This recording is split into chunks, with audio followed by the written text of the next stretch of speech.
in the Hindu tradition, there's no Pope, but we have the Shankaracharya mutts. And the leading one is Sringeri. The one in Sringeri is considered the leading one, and the one in Kanchi. So some years ago, a very dear friend of mine, very innocently and naively, told me that he's part of fundraising in Columbia University to become the center for teaching Shankaracharya in the Western world. And everybody's like, wow, they'll teach Shankaracharya. But I don't accept anything unless I've read the details. So I wanted to read the details, and the details were that Sheldon Pollock will be appointed chair, and it will be his decision who he appoints, what they teach, who the scholars are. And Sheldon Pollock, I know, he's a die-hard ultra-Marxist, and his idea of Sanskrit is completely the opposite of the spirituality that we think Sanskrit is. He thinks Sanskrit is full of social abuse, abuse against women. His view on Ramayana is it's a social abuse system, and all this mantra is mumbo-jumbo, all kind of brainwashing. So he's a learned man, but like even Ravana was learned man. You can be learned, but learned in a strange way. So I said, I don't support this. And I started meeting Sheldon Pollock to tell him very openly that I have problems with it. So Sheldon Pollock came to Princeton to see me. We had a breakfast and coffee together. And then he invited me to New York. I went to New York to see him. We had several meetings.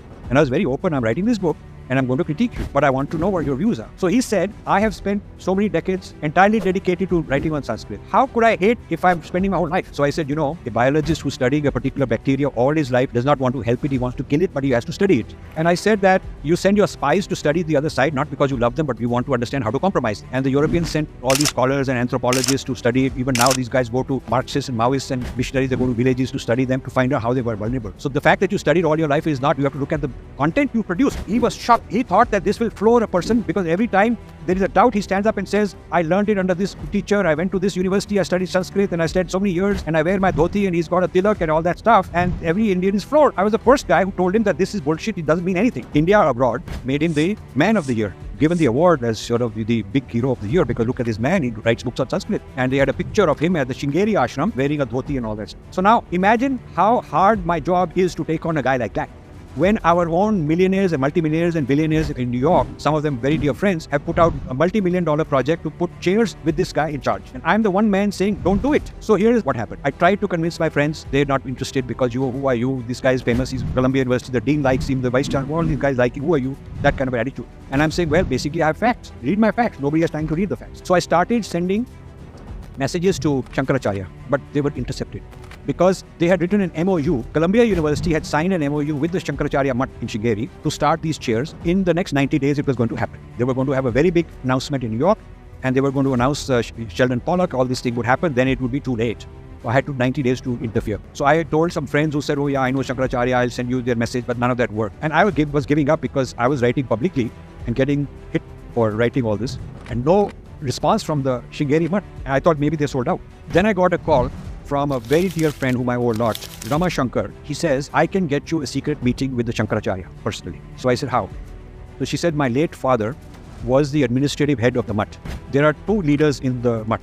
One is a spiritual leader, and the other is the administrative leader. He's the bureaucratic leader. He does all the contracts, payroll, the funding. So her father was the administrative head before the current one. And she says, I can also give you some inside information that the current administrative head is the one who signed this MOU, and he's blocking all your emails and messages. So he's blocking them. But you need to bypass him and go to the Shankaracharya, present your case. He doesn't meet too many people. He meets them only for 15 minutes, but you have to present your case.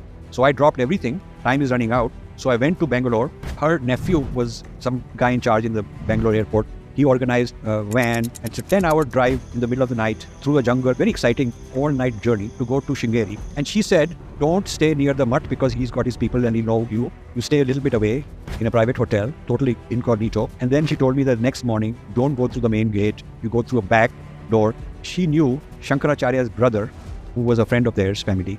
He will receive me. He will take me privately to Shankaracharya's room without the administrator being involved, because he'll eliminate you. He'll cut you out. So I did all that. I went with one other person and we went there. Sure enough, exactly as she had told us, we went through this side thing. There was this man sitting there, very humble. We had chai with him. He said, I'll take you to the Shankaracharya. He took me to the Shankaracharya. And Shankaracharya and I had a meeting. But guess what? The administrator, who was the fellow causing all the problem, was also sitting there. So when I was talking to Shankaracharya, he would keep interfering. So I would say to Shankaracharya, I've come all the way to discuss something very important about the legacy of this place, which is at risk. So he didn't know about any of this. The MOU had been signed without his knowledge. He did not know this. They had done this deal without his knowledge. So India is full of people, our own people betraying. Some people betrayed when the Muslims came, some betrayed when the British came. This was an inside job by this guy. So I know that Adi Shankara was very famous for doing what he called Purva Paksha, which means you must study the opposing point of view before you give a response. You must study the opposing point of view before you have a meeting with him. Before you say anything about him, you must study his word. And the current Shankaracharya, he is famous for Purva Paksha. He picked up that whole Purva Paksha from the Adi Shankara tradition, and he is supposed to be an expert. So I knew that I have to use the right words. So I said, there is an MOU with Sheldon Pollock to give him the authority in the Western world to represent Adi Shankara. Has any of your persons done Purva Paksha on Sheldon Pollock? And when I used that word, he looked at Adi Shankar and said, have you done Purva Paksha? And that guy was quiet. I said, nobody from this organization has done Purva Paksha with the man, and you are doing an MOU with him, and that is wrong. So then I said, I just need a pause. Don't go and let this thing happen in 90 days. Give me some time. I'm writing a 100-page report doing my Purva Paksha on Sheldon Pollock. I'll give you my Purva Paksha. And I said to Shankaracharya, you be the judge, and I will have a debate with him. And because I feel that he's dangerous, he's misrepresenting the tradition, he's very wrong, and we should not be doing this. So he didn't promise anything, but he told this guy, Adi Shankar, not to proceed, and he'll look into it. So I knew that this is very good for me. So in 2-3 months, my 100-page report had now become much bigger, and I needed more time. Through the same channel, I sent a draft. I said, this is what I've written so far. Here is the executive summary. So I said, this is my finding, but I have more to say, but give me a little more time. So like that, I kept asking for more and more time, and I produced a 450-page book called The Battle for Sanskrit on this very issue. So the Shankaracharya decided to cancel that deal. The deal is cancelled.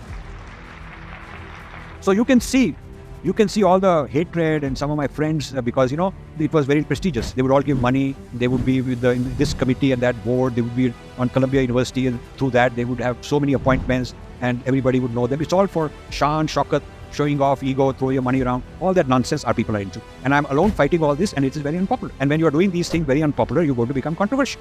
So being controversial, you cannot avoid.